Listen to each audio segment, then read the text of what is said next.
rocknen tjaudag en hasulje far. Het rocknen tjaudag en hasulje far. Misje kriegliche in schwaar, een krieg voor roen naar alles zou niet volg, een krieg aan mijn kracht doelst die, een touwer aan die nacht kannen, ach vliegen halen hier, oh.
Hello my brothers, this is the Order, welcome back to the Order, I'm Celtic Templar, and today y'all, we are going to get into a how-to video on the Irish warrior, or in the majority of the case, the Irish Fine. Now, who were the Irish Fine? What were their weapons and equipment? What was their armor? How did they fight? How did they live? Well, pretty much the Fine were the everyday warrior. Now, our last video we covered on the Irish levy, which were just regular farmers. Well, that's because that's what they were.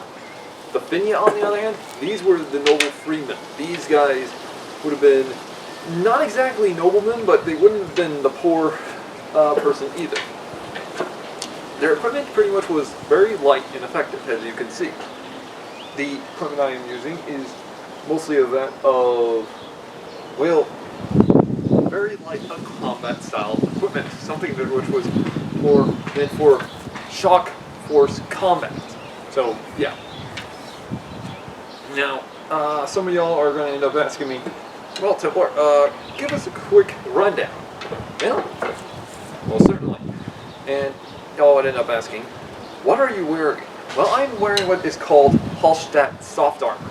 Now, if you don't know what Hallstatt soft armor is, typically it's a gambeson. There are only a couple of examples that have actually been discovered, and one of the most rarest was actually on a sword belt, and as well on a scabbard. That actually showed them wearing some sort of, well, elongated style armor, and apparently it was always sleeveless. Reason being sleeveless is kind of obvious. If it's sleeveless equipment, it would be more easy to move around in. And by far it actually is. Now, some of y'all will know already started asking me, well, Templar, why did they have this armor? Well, this type of armor was used from the very Bronze Age equipment of the Hallstatt culture. Now, you all know the history of the Celts. The Celts originally started out in the region of the Hallstatt that area in modern-day Austria. So their equipment would have been the same thing. Now, there are many accounts also in tales of the tale of Cuchulainn and such that stated that Cuchulainn's vest was decorated with multicolors, or some accounts even stated that the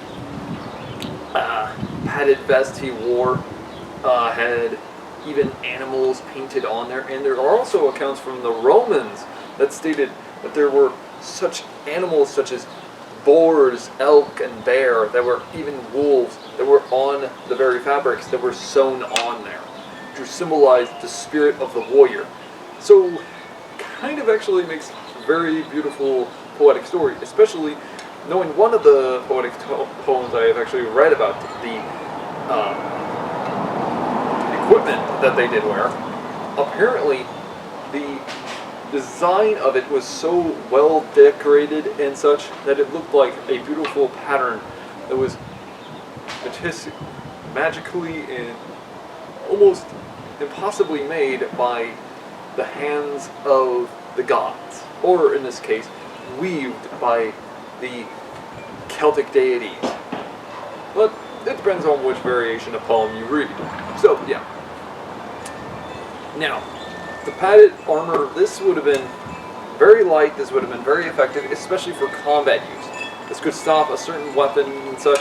Now, this would have been mostly of the Bronze Age equipment, and would have been stopped being seen in continental Europe sometime around the 3rd century BC, but the Irish were completely isolated from the rest of Europe, compared to the Britons, who still did trade with, well, parts of continental Europe, even during the time of the said Romans. So they wouldn't have actually worn this compared to the Irish.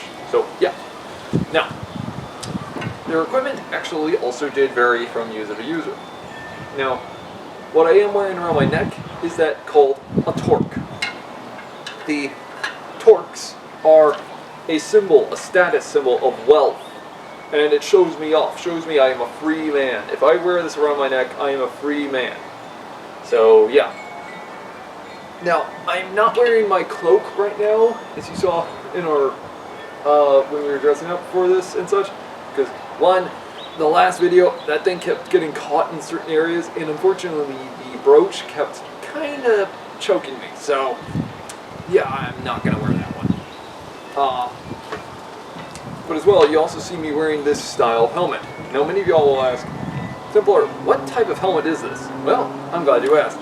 This is a style of helmet that was actually discovered in Britannia, or Great Britain as we put it, somewhere near Liverpool. Now, here is another variation of it, this one without the cheek guards, and would have been made in bronze. That's because this is a Celtic design, or a Celtic Britain design, based off of this, variation design. Now, some historians state this is a Britannic's coolest helm. Others account state it might have been a more modern, a type of Britannic version of the Montefiino style helmet. Honestly, I'm like 50-50 on each. So, yeah. Now, the weapons do vary as follows. They would have actually used long knives, would have been the biggest one. Now, they would have also used bows and arrows, but the Finia would have been, this would have been more of a last-ditch weapon, or a more hunting weapon.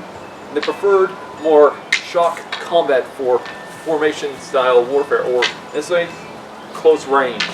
Now, they would have also used spears and javelins. There are many accounts that stated that when they threw their javelins, there are many accounts that stated that the javelins would be caught in the battlefield and then thrown right back. So just imagine that. As well, their spears would have been short in variation, though some accounts were stated that they were long enough to be about yay big, give or take. So yeah, I probably have that a little out of frame, but still.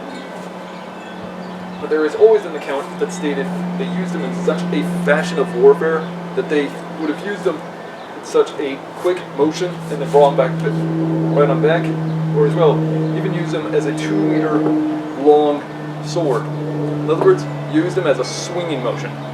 Now, here is an image of different variety of Celtic spearheads, and some of them were of a bladed wave look. Now why is this? Simple. You cut somebody with that and they might lose their arm. But yeah. Now their shields were different variations. Some accounts actually state that they did have oval, but a lot of accounts do state that they were more roundish. Reason being, they wanted them lighter and more easy to move around in. As well, there are even accounts that stated from one Roman source that stated that the Irish had shields that were so small in variation that I could almost mistaken them for an iron fist. So this sounds almost near identical to a buckler. So just imagine that, like a buckler-sized shield used by the Irish. Now, that actually kind of sounds pretty badass if you think about it. And kind of accurate to how they would have fought. Other weapons they would have used would have been this. This would have been the war club. The war club is probably one of the most dangerous weapons that the Irish used on the battlefield. And don't underestimate this thing, because this thing can probably break your skull. There have actually been several bronze Celtic helmets that were discovered in parts of Ireland. Now, only fragments of them, since they were bronze, they actually could survive in the environment. Though it's found that they had what was discovered to be a massive bulge in the helmet. Meaning, it's almost as though somebody punched into it. And this might be the reason why. But other weapons they would have also used would have been swords. Now, they did use a different variety of swords. They would have mostly used the Celtic sword like this, a short one, depending on their wealth. Now, why their wealth?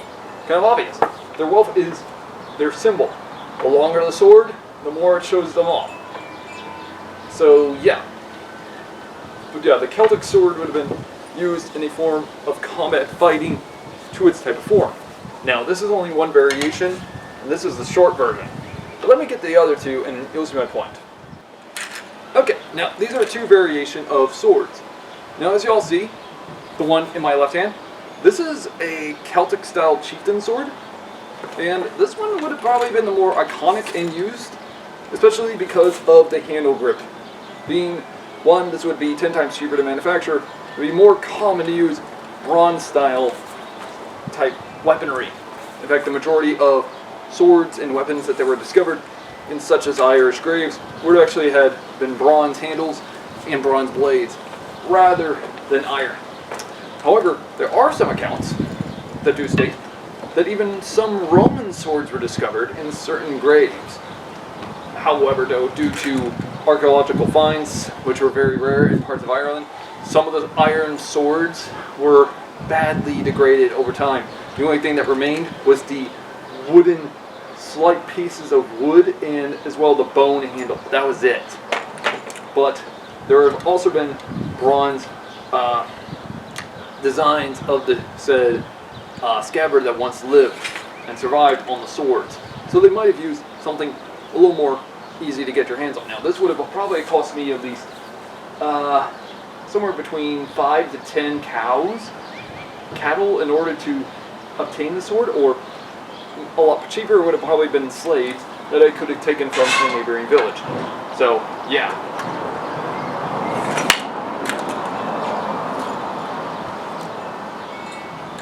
When we think of our history on Celtic-style swords, we automatically think of one variation and then another variation, but it depends on the user. So, yeah. But anyways, guys, hopefully let's actually get right into this video so you can understand why they would have used different variations of sword. Shall we?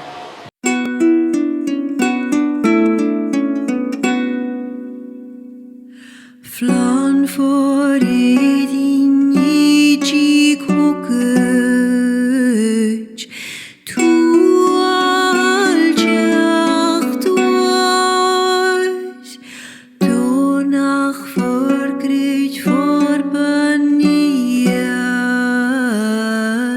naar konjaar.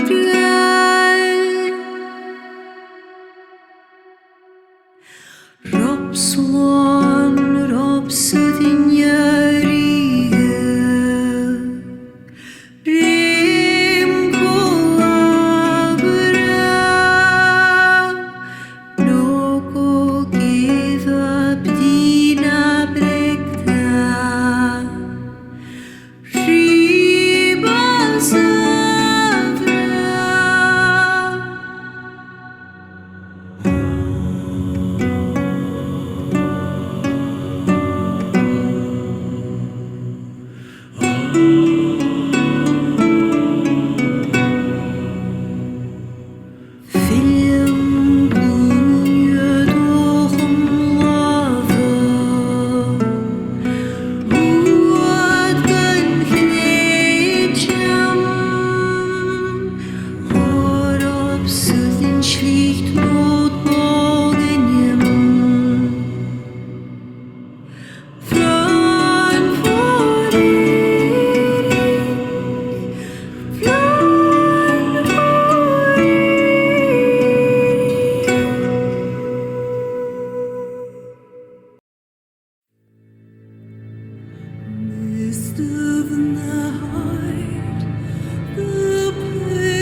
Flan for edin ichi kokuch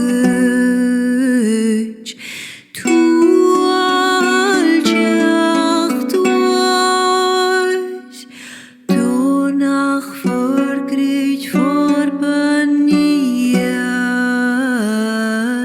nar konjart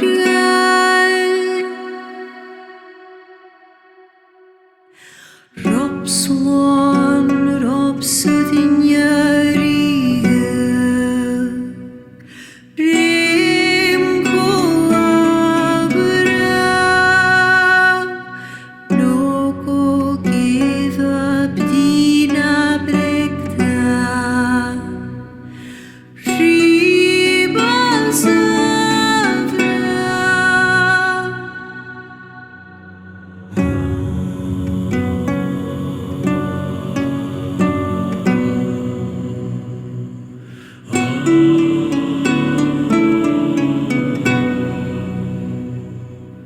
Film bloeie doch om lava Wat kan gneetjam Waarop zudin schlicht noodbogenjem Flan voor Flan voor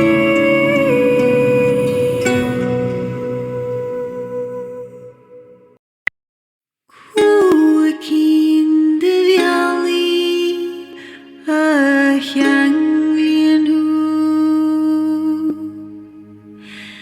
Kirak in the valley, Trick in the white fog Gaal genoenige aroeit wekel voel.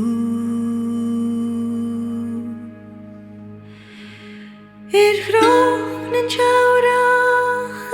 azul far.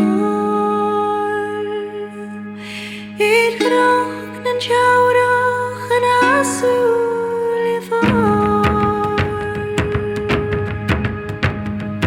Je kriegliche in schwaar, een krieg voor roen naar alles hou niet volg, een krieg aan een gacht doel die een touwer aan die nacht aan een ach vlieger halen hier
Alright y'all, now as y'all saw us moving around this equipment, I didn't feel any fatigue, and as y'all saw, with me moving around with the shield, I can see why this was called a buckler, because one, this feels light like a buckler, so I can see why the Irish would have preferred this, especially when it came to the combat zone. Now, I did several moves they could have probably done, but I don't know much of what they could have done, so yeah. Also, I want to put this out here, the Finja would have had their shields decorated with various swordsmiths, sometimes animals, but most of the time they would have done it in a variety of riches. In other words, they would have shown off with bronze and such on their shields to show off their prowess on the battlefield. So in other words, show off how wealthy you were. But yeah, the Celtic way of fighting was that, hey look, I'm wealthy. Because many people, when they think of the medieval knight, for example, they automatically think, oh, these guys fight to the death. No, they would have actually fought or surrendered if they saw a losing battle. And if they saw a losing battle, they would have surrendered in order to gain a ransom for the said person. But the Celts, it was different. Their fighting prowess was like, hey, I'm showing off my wealth, so that way I can show the fact, one, if you die for me killing you, then in doing so, you will die by the hands of a very rich and great warrior. But if I die to you and you take my head, then in doing so, you have earned a reputation as a great warrior on the battlefield and have earned his riches. So yeah. Now I also want to put this out here, Celtic Hallstatt armor would have also sometimes even had decorated bronze pieces, such as, like, say, what I can account as medallions or something like that. That's the best way I could put it. Or studs, like we see in the shield, but a lot bigger. So we don't have much evidence to portray them, but it is stated that this would have been used as a decorative and semi also actual working armor.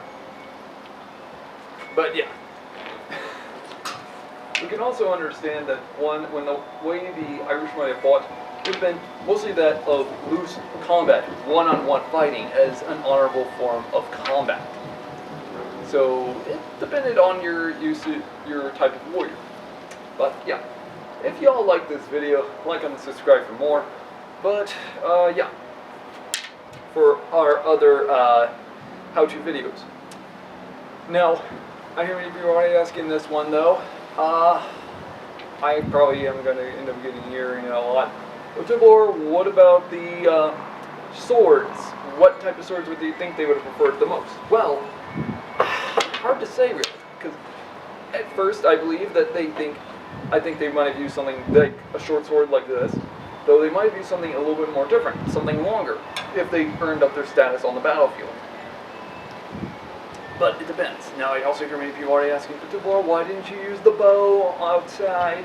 Kind of obvious. The bow is more meant for the, well, everyday levymen to probably use, rather than the finian. Because the finian, for many accounts I have actually read, there are accounts that say that they used it, but they didn't prefer to use it. So, I would have preferred to use this style of arsenal if I could get my hands on it. But if I couldn't, then I would probably use the bow. Now, when we actually see this, I can see why the Irish were known to be lightfoot warriors on the battlefield. Because one, you don't want to mess with this guy, especially if he's charging right at you. Because one, as soon as you say throw a spear, I'm blocking it with the shield and still coming at you. You come at me with a sword and it's longer, is the thing. I can easily block it and still attack you.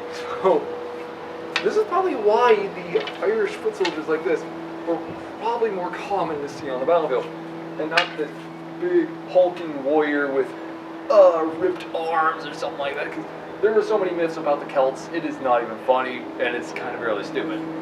But yeah. But as well, the helmet I'm wearing, this is a steel copy, not a bronze one. But I would recommend getting something near identical to this if you're going to do Irish reenactment. Get something like this, but in bronze, so we make it more historically accurate.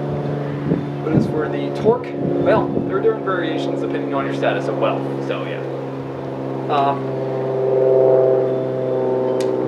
Sadly though, I didn't have my soft armor here. I didn't have it laid with gems and such, or bronze medallions or something like that, or beautiful works of art, sadly, because one, trying to get that information is almost impossible, and understanding of what it will look like would have is almost impossible as well. All that we do know is it looked like animals and spiritual beings playing with the world of the living. So that's the best way we can understand it.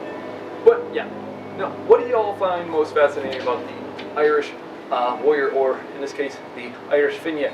Let me know in the comments below. Like and subscribe for more how-to videos.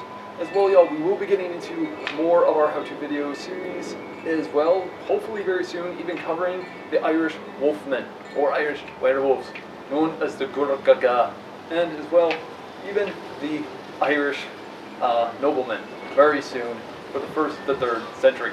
So, hope to see y'all in the next one. Like and subscribe for more, and hope to see y'all very soon. Have a great day, y'all.